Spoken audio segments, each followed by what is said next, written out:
তো নমস্কার বন্ধুরা, সবাই কেমন আছো? আশা করি সব ভালো আছো। তো welcome to my channel village life 7609। আমরা যাচ্ছি মাঠে পেঁয়াজ তুলতে। দেখি পেঁয়াজের ফলন কেমন হয়েছে। এই রাস্তার ধারে এল পেরিয়ে আমাদের জমি যেতে হবে এবং এলের দুপাশে দেখো ধান গাছ, এই পাশে ওই পাশে দুপাশেই। এবং এবছর ধান গাছের সাইজ ছোট এবং ধানের শীষও চলে এসছে ধান গাছেতে, কারণ আবহাওয়ার জন্য এরকম জিনিসটা হয়েছে।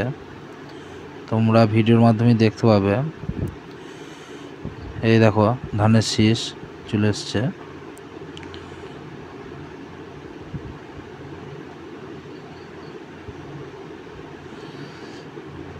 আর আমরা চলে এসেছি আমাদের মাঠেতে।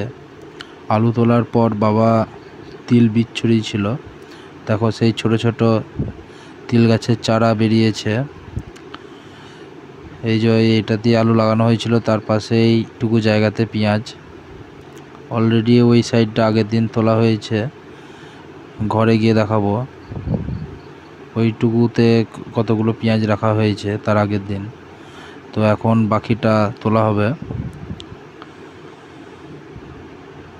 সকালবেলায় বাবা চলে এসেছিল, তারপর আমি আর বড় পিসি এসেছি তুলতে, বাবাকে হেল্প করতে।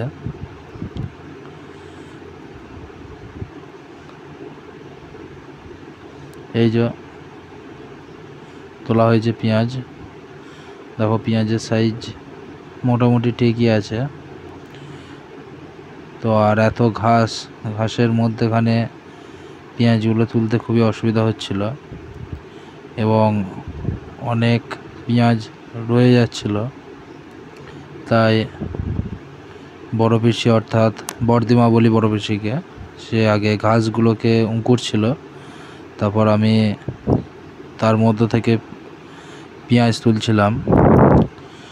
আর অলরেডি আমাকে এখন যেটা দেখতে পাচ্ছ আমার বাড়িতে, তো এর আগের দিন পেঁয়াজ যেটা তুলেছিলাম ওইটা।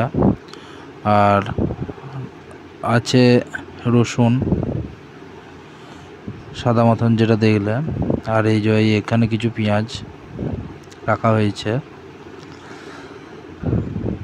তো আমি চলে এসেছিলাম বাড়ি, আর বাবা আর বড় পিসি তখনও পেঁয়াজ তুলছিল।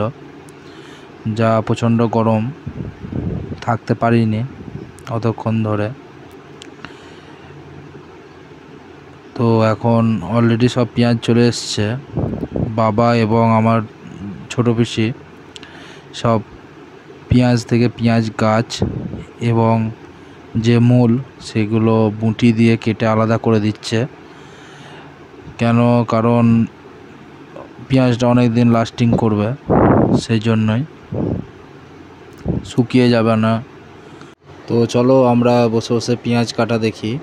আর ভিডিওটি ভালো লেগে থাকলে চ্যানেলটি অবশ্যই সাবস্ক্রাইব করে পাশে থাকুন আর লাইক করতে ভুলবেন না। ধন্যবাদ সবাইকে।